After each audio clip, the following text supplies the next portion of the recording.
Aujourd'hui, on va voir comment créer des masques sur des calques de réglage dans Photoshop.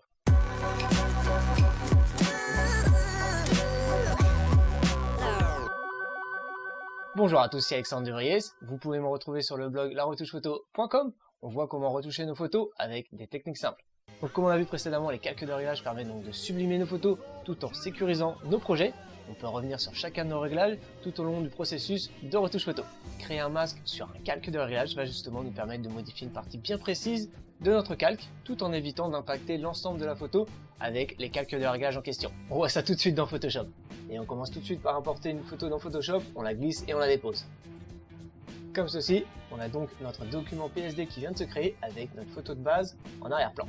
Là en l'occurrence, on va choisir donc de modifier seulement la couleur de l'eau. Pour ça, je vais créer donc un masque sur un calque de réglage teinte saturation. Donc là, je me rends tout en bas de ma fenêtre de calque pour trouver donc les calques de réglage. Pour ceux qui cherchent encore la fenêtre de calque, vous faites un raccourci F7 sur le clavier, ou ceux qui ont encore un petit peu de mal, vous allez dans fenêtre, fenêtre de calque. Donc je vais commencer, comme je l'ai dit, avec le calque de réglage teinte saturation, et je vais pouvoir augmenter la saturation comme ceci sur une valeur à 55, ça devrait suffire. Donc là je vois bien que mon calque de réglage teinte saturation a un impact sur l'ensemble de la photo. Or moi je veux qu'il ait seulement l'impact sur l'eau. Donc c'est là que rentre en compte le masque. Donc mon calque de réglage est juste là. Le masque est déjà créé, il est en blanc, donc je vais pouvoir justement peindre en noir ce que je veux faire disparaître. Donc pour ça j'ai une petite astuce, on va recouvrir le calque tout en noir. Donc vous faites un CTRL-I, et là vous inversez donc votre calque, vous le passez en mode négatif. Je vais justement vous montrer quelques outils pour créer vos masques selon votre guise, et là je vais vous montrer donc la sélection rapide, avec le pinceau, comme ceci, raccourci W sur le clavier. Donc je vous l'ai déjà expliqué dans différents tutos, si vous voulez revoir rapidement la taille de votre outil, vous avez juste à faire Alt et clic droit, et faire glisser comme ceci la souris. Et là vous pouvez donc varier le diamètre de votre pinceau. Il n'y a plus qu'à cliquer comme ceci pour faire une première sélection. Si vous voulez pas vous servir de votre fenêtre navigation pour aller un petit peu plus vite, je vous recommande de cliquer sur Alt et la molette de la souris en même temps pour pouvoir zoomer. Alt et la molette, comme ceci. Pour justement soustraire une sélection, je vous recommande d'appuyer sur Alt, le petit moins apparaît sur votre outil, et là vous pouvez donc cliquer sur les zones que vous voulez faire disparaître. J'appuie sur Alt, le moins apparaît, et là je fais disparaître comme ceci le rocher. Je peux encore zoomer pour être plus précis. Donc ça y est, ma sélection est proche, je vais pouvoir remplir en blanc ce que je veux faire réapparaître. Donc pour ça je me rends dans Édition, Remplir, ou majuscule F5 pour ceux qui ont suivi. Donc là on a la couleur du premier plan, c'est celle-ci. En mode normal avec une opacité à 100%, je veux justement faire réapparaître la totalité de mon effet. Donc je vais pouvoir appuyer sur OK, et voilà, je viens donc de faire réapparaître ma saturation sur mon calque. Je peux faire CTRL D pour le désélectionner. Donc comme je vous le dis à chaque fois, renommez toujours vos calques pour être le plus précis possible, surtout si vous en avez 50. Je vais justement vous montrer une petite astuce pour être plus subtil sur votre masque. Pour ça, vous avez juste à cliquer 2 fois. C'est la fenêtre donc de sélectionner et masquer. Celle-ci est nouvelle et elle est super pratique. On va juste revoir le contour progressif qui va nous permettre donc de flouter les bords de notre masque. Très important pour justement avoir un effet subtil et crédible. Donc ce qui est en rouge, c'est ce que vous voulez faire disparaître. Vous pouvez d'ailleurs appuyer sur K comme ceci pour voir votre masque. Vous pouvez revoir votre affichage en cliquant juste ici en haut. En augmentant le contour progressif, vous allez pouvoir justement flouter les bords de votre masque. Donc pas besoin d'augmenter de trop, mais je pense que sur une valeur à 2 pixels, ça devrait suffire. Et j'appuie sur OK quand je suis satisfait. Donc la différence, elle est minime, franchement minime, mais elle peut faire toute la différence. Donc il n'y a pas de surprise, on va faire exactement la même chose maintenant avec le ciel. Donc je crée un nouveau calque de réglage teinte saturation, que je vais augmenter sur une valeur à 35, ça devrait suffire.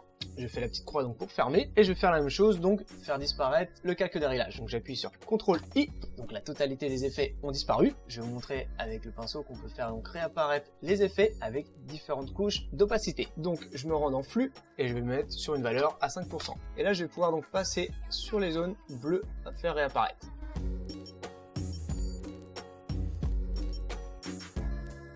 On peut déborder, il n'y a pas de souci, c'est pas grave. Ça rendra justement votre effet un peu plus crédible et plus fluide avec une belle diffusion.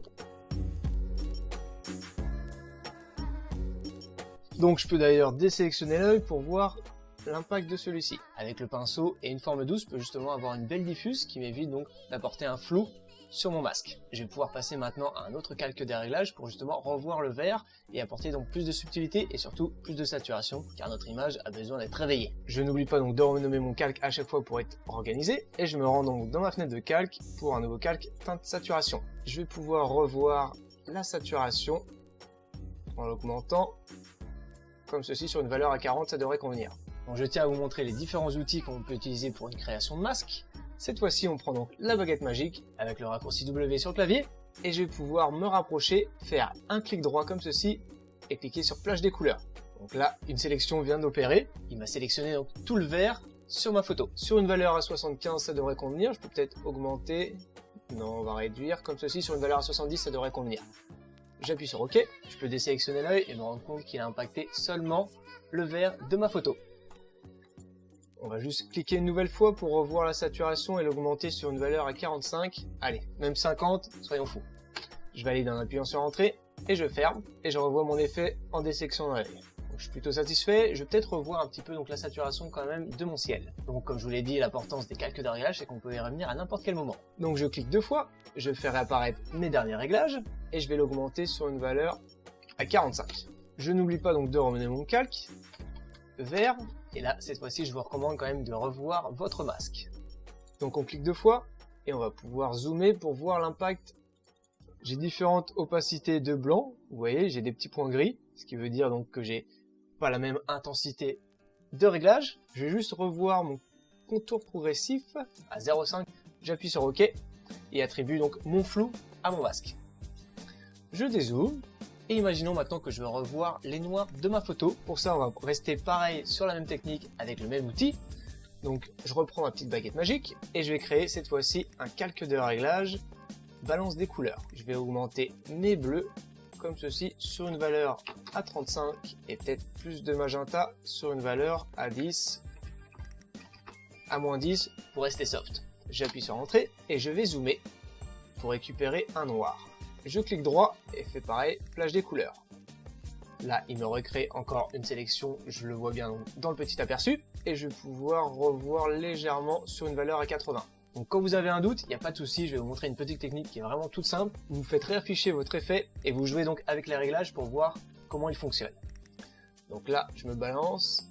Donc c'est très simple, il va falloir donc inverser notre calque. Donc je me remets sur un bleu à 45. Et je vais m'assurer donc de me placer sur mon masque et faire un CTRL-I donc pour l'inverser. Je vais justement revoir donc mes effets en cliquant deux fois.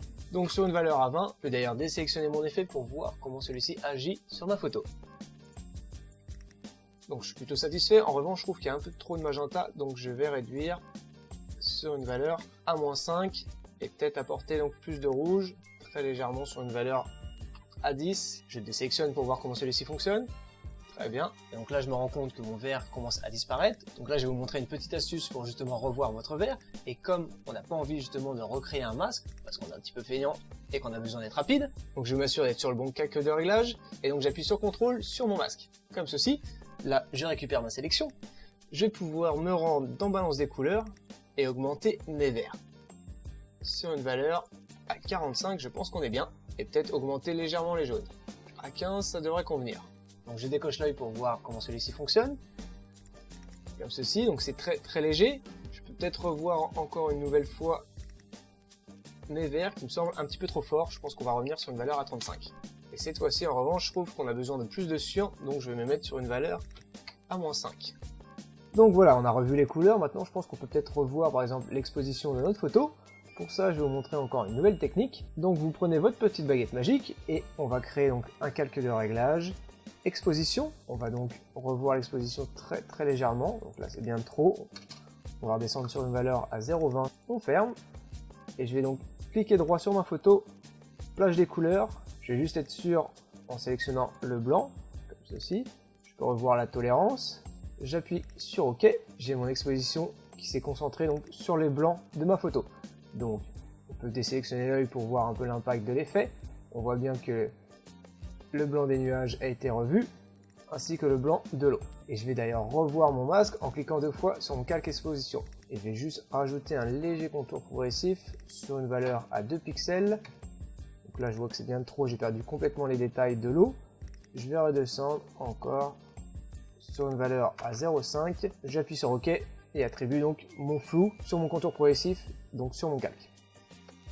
Je désélectionne, je peux même encore revoir un peu l'exposition qui me paraît encore légèrement trop forte, à 0,15. J'ai revu donc ça avec les flèches directionnelles donc pour être le plus précis possible et éviter de perdre du temps. Je referme ma fenêtre et observe mon effet. Je peux faire maintenant la même chose avec les noirs. Donc je vais rajouter un calque d'exposition comme ceci. Avant, je renomme mon calque pour être encore une fois le plus organisé possible. Je me mets sur mon exposition numéro 2. Cette fois-ci, voilà, je vais le baisser très légèrement sur une valeur à 0,15 pour faire la même chose. Je vais prendre la baguette magique et aller chercher un noir. Donc je clique droit et je fais flash des couleurs. On va rester sur une valeur à 55. OK. Et là, on va juste inverser notre sélection en faisant CTRL-I. Je renomme mon calque, noir, et j'observe l'effet. Donc comme je vous ai dit, vous avez juste à cliquer 2 fois pour revoir votre calque de réglage, et amusez-vous pour obtenir différents effets. On peut revoir un petit peu la couleur de l'eau. Voilà, une couleur bien dégueulasse, style marécage. Ou alors on peut optimiser vers un vert émeraude, mais je pense que je vais rester donc sur un bleu azur. Donc sélectionner certaines couleurs comme le bleu, le vert, le rouge, voire le magenta, ou alors sélectionner le blanc, le gris ou le noir pour justement apporter un réel plus à votre photo et jouer donc avec les calques de réglage. Faites preuve de créativité et d'originalité pour réveiller donc vos photos selon votre style. On peut maintenant fermer le groupe et observer donc l'impact du groupe 1 qui regroupe donc tous les calques de réglage sur l'arrière-plan. Donc comme vous avez pu le voir, c'était plutôt simple d'apporter des masques sur nos calques de réglage. Ces masques nous ont permis donc de revoir certaines parties bien précises de notre photo. On a utilisé donc différents outils pour être le plus rapide et le plus crédible possible dans notre sélection. On a revu donc nos masques avec des contours progressifs pour justement flouter les bords et avoir un effet fluide et une belle diffuse. Donc justement testez les différents outils pour voir ceux qui peuvent apporter un réel plus à votre sélection. N'hésitez pas donc à reprendre votre sélection avec un contrôle et apporter donc cette sélection sur un nouveau calque de réglage pour économiser beaucoup de temps. Je vous dis encore un grand merci de m'avoir suivi aujourd'hui. On se retrouve la prochaine fois pour les masques d'écrêtage qui vont justement nous permettre d'impacter un calque de réglage bien précis. Donc vous pouvez me retrouver sur les réseaux sociaux Facebook, Twitter, Instagram, La Retouche Photo, ainsi que sur le blog La Retouche Photo. Vous allez retrouver donc ce cours et d'autres tutos pour apprendre encore plus. Donc n'hésitez pas à me dire ce que vous avez pensé donc de ce tuto dans les commentaires ou alors me laisser un grand like, ça fait toujours plaisir. Ou alors abonnez-vous à la chaîne pour ne louper aucune vidéo. Je vous dis encore un grand merci de m'avoir suivi aujourd'hui. On se retrouve la prochaine fois. Ciao et bonne retouche. Oh ouais. Donc je suis plutôt satisfait de mon travail. J'ai apporté donc quelques calques de ré. Donc je suis plutôt satisfait de mon travail. J'ai apporté sur mon calque. Donc comme vous avez pu voir, c'était plutôt rapide à voir. Donc je vous dis encore un grand merci de m'avoir suivi aujourd'hui. La prochaine fois, on voit comment. Je vous dis, bon chier ces voitures.